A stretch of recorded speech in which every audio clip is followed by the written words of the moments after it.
What's going on, guys? It's Bataha. We got the CT100U in front of us here, and I'm planning on doing a bunch of upgrades on this thing, especially on the engine. With upgrading the engine, you want to have some good brakes, and I don't really like this brake on here. You don't get a lot of stopping power. Hydraulic brake off of Amazon, and I'm going to be installing that on this thing, and then I can get into all the fun.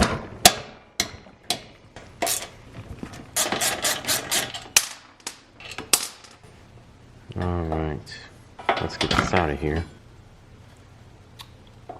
Cut this bracket off, weld a little something right here, and then just bolts through here. Got the whole rear tire assembly taken off. Cutting this bracket right here, welding in my gusset, and then we can bolt up wherever the heck we need to for the brake.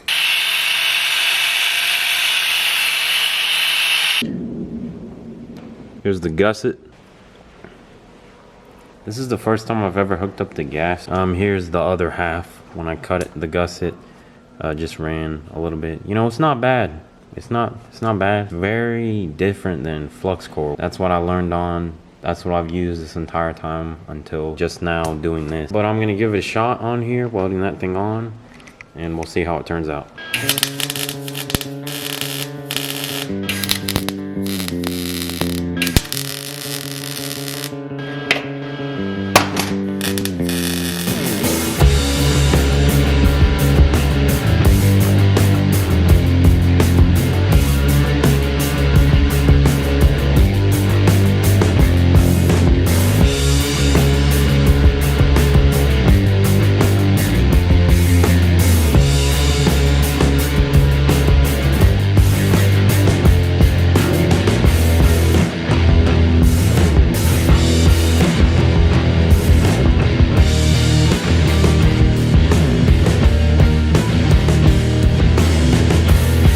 We had to do a little bit more fabrication. So I knew this was gonna be sitting out, so you know, I was planning to just notch like that only, just bolt, and this would be on the other side. This actually sticks out too, so I had to, you know, totally just get rid of this whole section of the triangle. But we got 2 bolts in there. The disc sits far back in there, and it's not just grabbing, you know, just the edge of it, you know, it's grabbing the whole thing. So check me out, Home Depot Regal Red.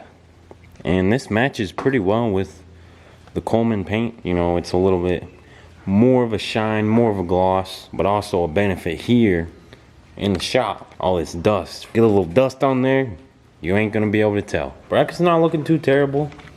It does kind of look out of whack. It does not look super professional. As long as if this thing works, that's good enough for me. Let's throw the whole rear wheel assembly back on, then get the brake on there. I gotta space it out.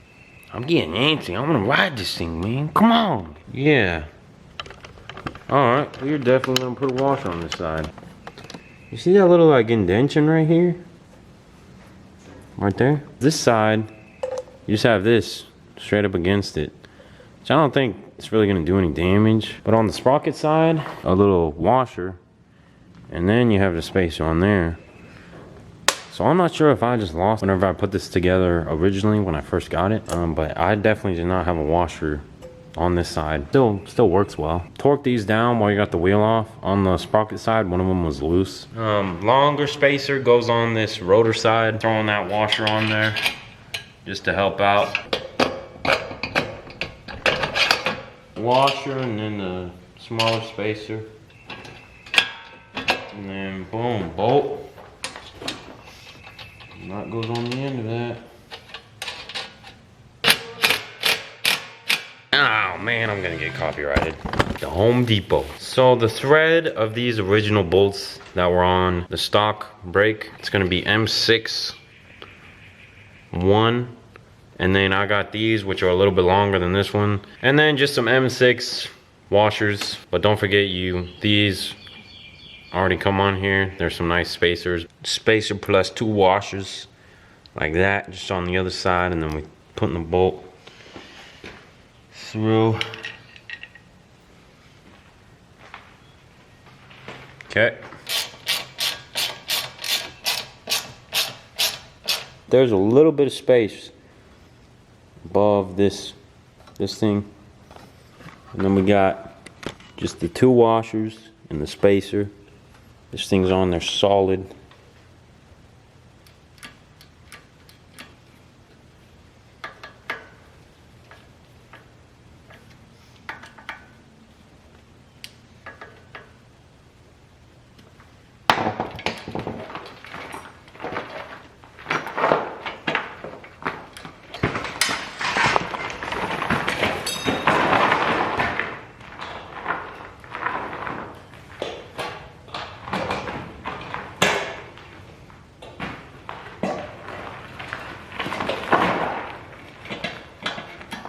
Nice.